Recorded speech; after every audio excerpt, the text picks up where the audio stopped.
Dumelang, Molweni, Lochani, Sanborn, greetings.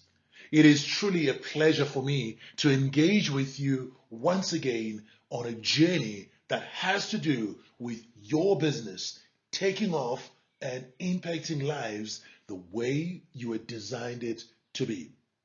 When we met the previous time, we were creating change. Therefore, we took time to develop strategy. We had pointers on how we could be able to make sure that your strategy is responding to where it needs to be, where it is going to be most appreciated by various stakeholders. We identified a minimum of 4 stakeholders, and we're going to be able to expand a little bit further on that.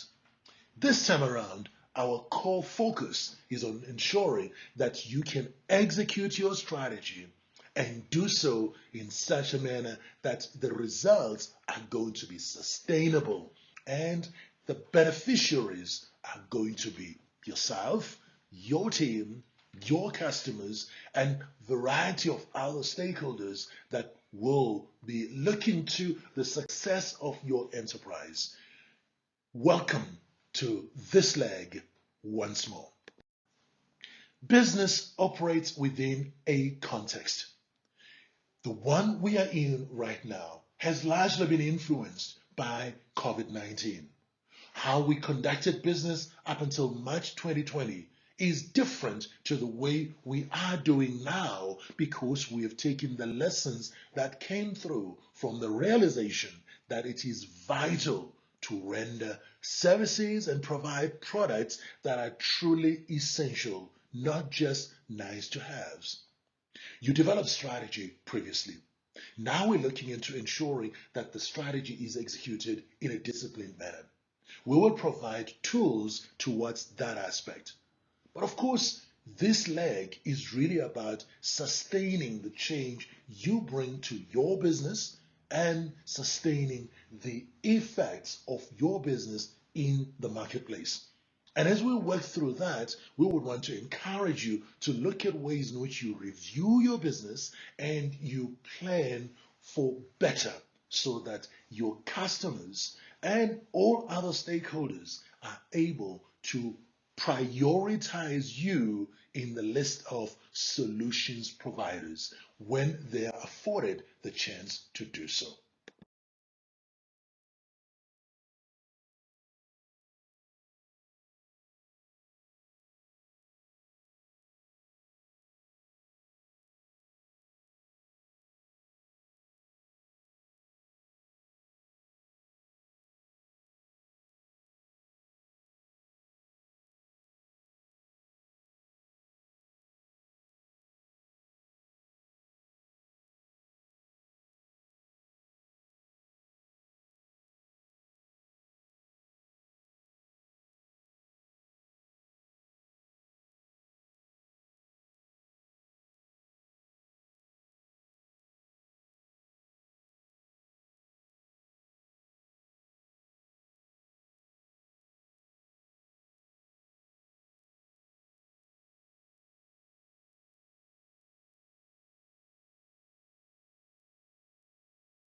Being purposeful helps us to remain focused and direct our energies where it truly matters.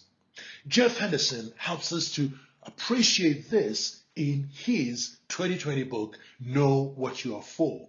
We've made reference to it in our previous engagement, and we are reiterating it right here because it helps us to appreciate that you and I need to be taking good care of ourselves and stay true to the purpose for which we established our respective businesses. It is that resolve that helps us even in the midst of the storms when we are meeting up with the financiers who are wanting information that really pulls the hair out of our heads and essentially demand of us to strip naked in front of them. It is also important because when we are purposeful, we can direct and assemble teams so that they are also focused on the things that truly matter. As a result of that, we create magic for our customers. And indeed, when our customers are feeling that we care about them and we've taken into account what they're about, well, they go and become our ambassadors in the society within which they operate.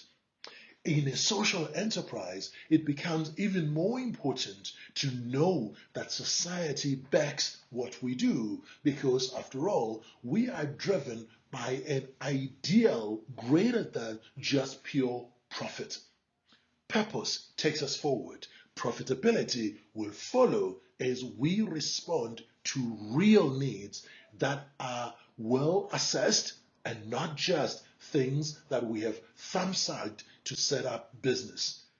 Going through the pandemic has helped us to be sure that what we do is what is truly needed. And therefore, we become a solution to real problems.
As social entrepreneurs, we are constantly aware of what our society is looking for.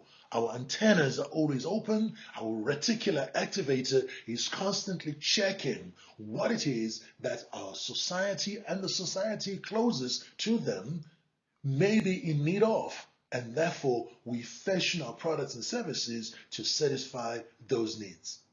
It is always vital that are constantly checking with ourselves from an entrepreneurial perspective and a leadership perspective that the dream that got us started remains alive. We then get to go and hire a manager who is going to assemble the right persons with the correct skills to deliver what the customers are looking for. Your task is going to be about ensuring the balance between character and competence. And we really want to emphasize these two because they maintain the credibility of your business, not just the pursuit of profit. Thinking further on what will make your business to be sustainable begins with a consideration of what is it that the customers really need? And any other stakeholder in society out there, what are they getting as it now? So looking into the results that are flowing. Then you identify for yourself the gap. Because shrinking the gap between the needs and the delivery is what gives you your competitive advantage. Going back to the importance of purpose, which keeps us with true north, it also gives us the necessary direction because we are vision led, but also we place value to the values of our organization and what it was that got us started in the first place. Behavioral terms in the space of values are things that we will need to be able to consolidate and be very clear about with our colleagues, as well as how we treat our customers and a whole variety of stakeholders out there. So when we took time to be able to develop strategy, we worked on this because we wanted to create change. Now we are in a space where we needing to be able to have it executed. To execute it well, we need to go to the east and consider what are the key processes that needs to be in place so that there is follow through and consistency in the delivery. How are we structured to deliver such that those who are needing to have problems resolved, they can be assured of a consolidated process as well as a structured manner in which they can interact with our business. Of course, all things need working systems. Working systems help us to ensure consistency everywhere we go. Systems are what enable organizations to be consistent. But great systems are the kind of systems that are put in place so that they will endure beyond you as the entrepreneur. You as an executive, as a manager, those systems, when you put them together very, very well, they will enable those who are reporting into you as managers, who are reporting into you as professional service providers, and even those who are manufacturing the products that we have to do it in a consistent manner. Consistency and discipline are the things that make systems worthwhile. Of course, we also want to be taking into account that there was a significant warning we received from Peter Drucker when he said that culture will eat strategy for breakfast, for lunch, and for dinner, and all the snacks in between. Because if our culture is not one of execution, we're most likely to be making pronouncements around what it is we're wanting to do, but not get to the point of delivering on that. I want to believe that as an entrepreneur, you're wanting to be known as a high-performing, honoring your promises organization. And therefore, you will build a culture wherein trust is the core variable that enables the organization to go furthest. Trust becomes the equity element that you can count on even when you're not around, which then means you will be ensuring that the people you hire are people who are trustworthy, they're dependable, their intent is aligned to your intent. You will notice that it's right at the center where we're talking to the importance of people's paradigms, the mental maps that they have concerning the business that you're in. Some will be coming through from traditional business, and some of the people you bring into the organization will most certainly be people who have an orientation towards social entrepreneurship.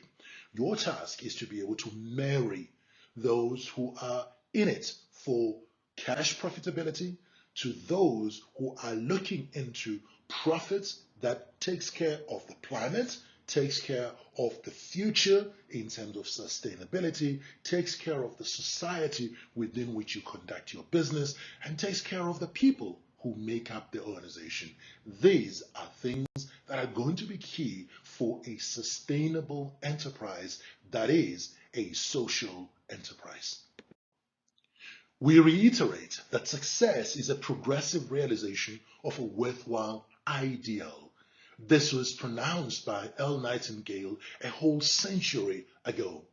We know that we are working on something truly worthwhile because our activities are about changing the lot of the society within which we operate. You will recall from our previous engagements that we said in order for us to create value that is going to stand out during these times, which are disruptive times, it's going to be necessary that we move away from contested red ocean waters. And we are deliberate in creating new markets altogether by venturing into the blue ocean space. What we love with the orientation towards a blue ocean strategy methodology is that it helps us to disprove the trade-off around value creation and cost containment. It is crucial for us to take advantage of this time where disruption is the norm, to let it be part of our skills base and our culture in our organization. We distinguished ourselves in this fashion. If we were to be able to stay in the red ocean space, we would be competing in existing market space. We would be seeking to beat the competition. We would want to be able to exploit an existing demand and make that trade-off between cost and value. So what ends up happening is that we work towards aligning our whole system as a firm and our firm's activities with all of the strategic choices as being about differentiation or low cost. But what we have learned in the past 2 months as we interacted with Blue Ocean Strategy is that we are able to create uncontested market spaces. We are able to make the competition that was there before we got started to be totally irrelevant. We see this happening in a number of places right now. In fact, amongst the case studies that you are going to be reading through, you will see just how that particular orientation brings out true success to a hotel group, brings out true success to a manufacturing firm. We want to be able to create and capture new demand altogether and break the trade-off of value and cost. As we do that, we then align our whole system as a firm and ensure that our activities pursue differentiation and low cost. As we look into ensuring we bring out full-on disruption and we present to the marketplace something that is absolutely innovative, we need to be able to take it much further and follow the 4-action framework which the Blue Ocean Strategy methodology presents to us. First thing we need to do is to look into what are the factors that the industry takes for granted that we should really just eliminate. They are there, but they're not adding any value whatsoever. And what are the factors that should be reduced well below the industry standard? Guess what happens as we do that? We relieve pain in the marketplace. And then we move on to the next level and we say, what are the factors that should be raised well above the industry standard? We made reference to this with the case study that related to Cirque du Soleil in our creation stage. But it is important for us to be able to look for ways in which we can truly raise our standard above that which the industry is presenting, and then create what the industry has been looking for, but it has never been offered. As we do so, the raise and the create affords us the opportunity to become gain creators. We create gain for the marketplace.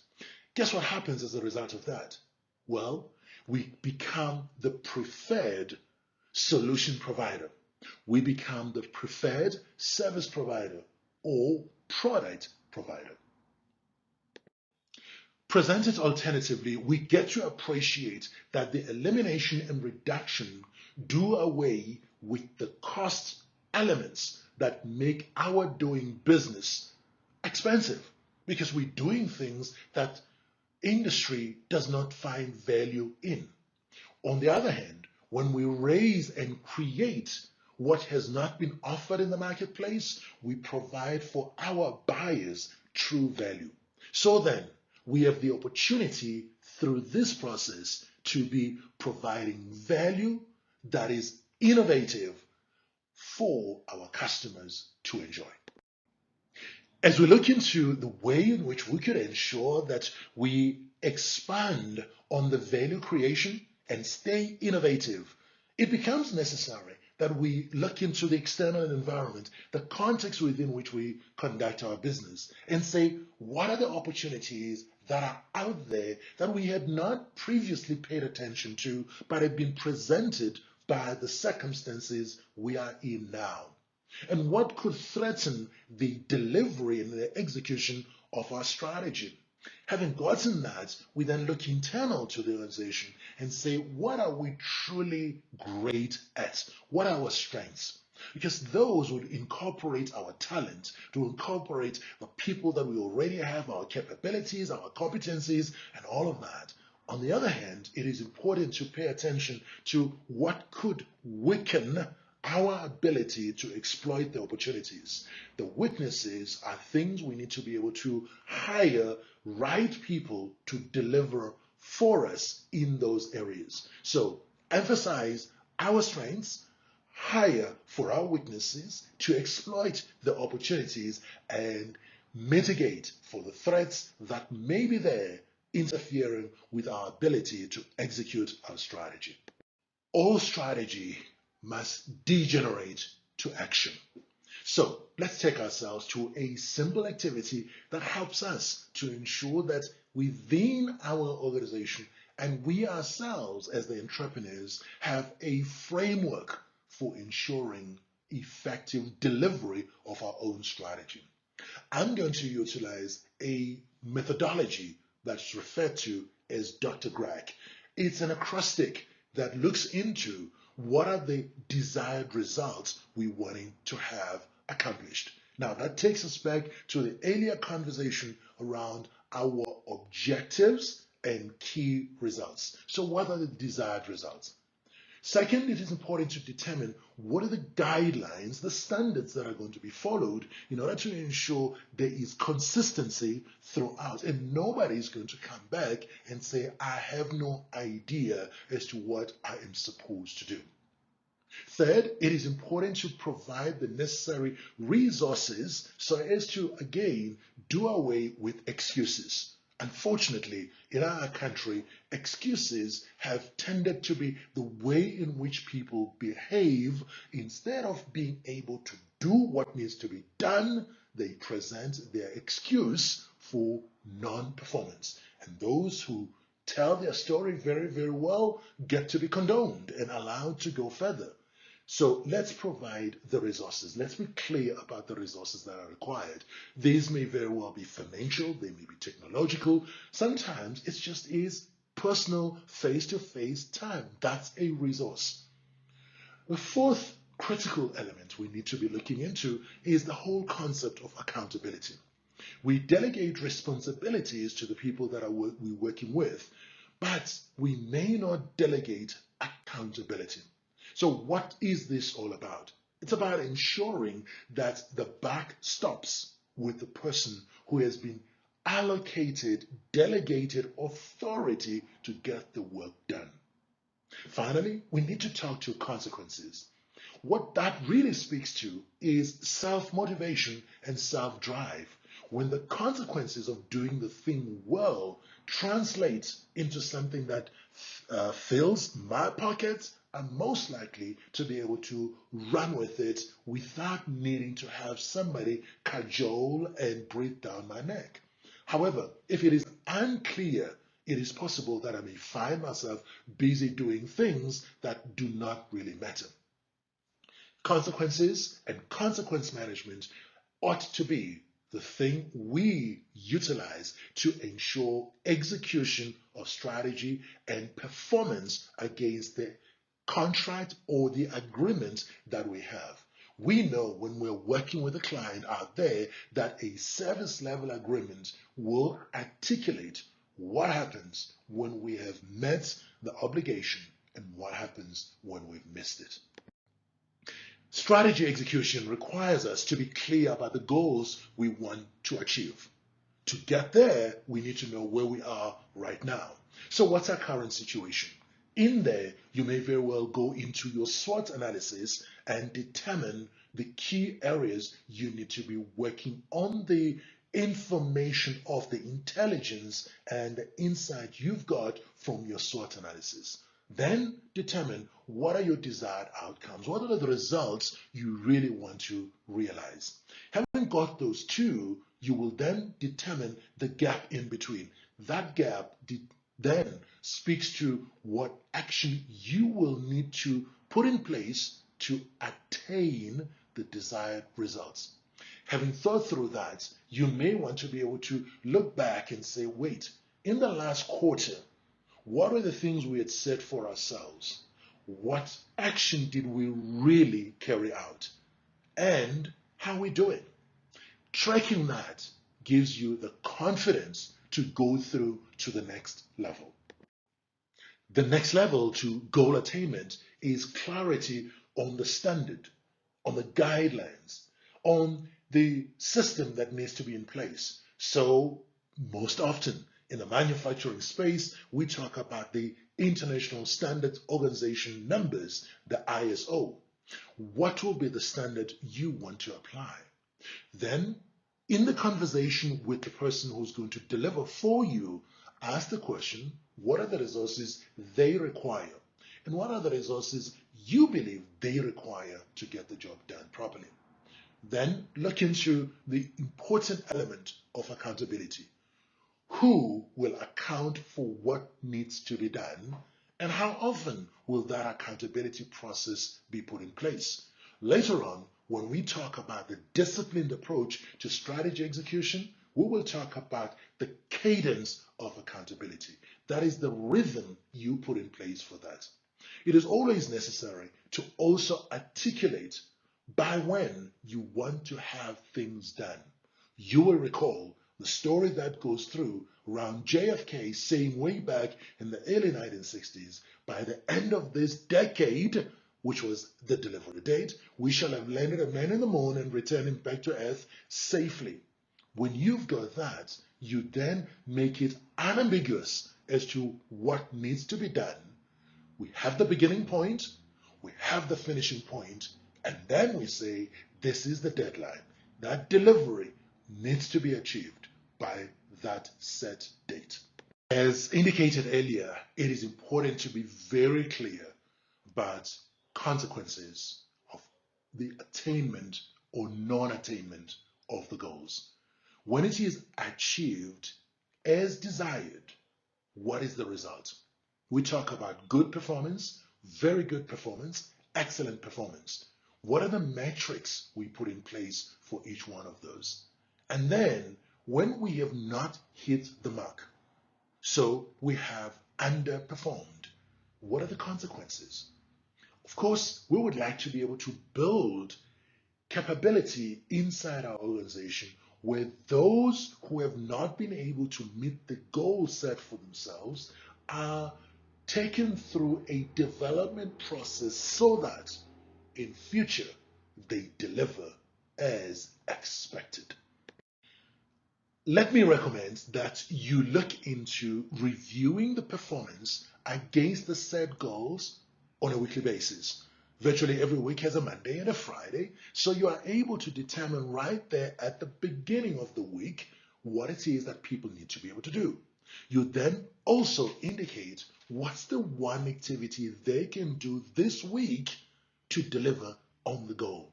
When the time for review comes through on a Friday, we could be looking on the screen and say, these are the commitments that we made at the beginning of the week. This is what it looks like on the scoreboard, and this is how I have gone about making things work. The assistance and the help I require from you, my leader, from you, my colleagues, is 1, 2, 3. With that in place, we would be able to find goal attainment becoming a common practice. Let's do this and build confidence inside our organization. We want to build a very agile enterprise. That agile enterprise is possible when those who are at work have gained confidence every time in the things they do. You have what it takes, and I know you are already implementing that. And if you haven't, here is an opportunity for you to catapult yourself in the social entrepreneurship space to deliver in the same terms as those who are doing things for pure profit.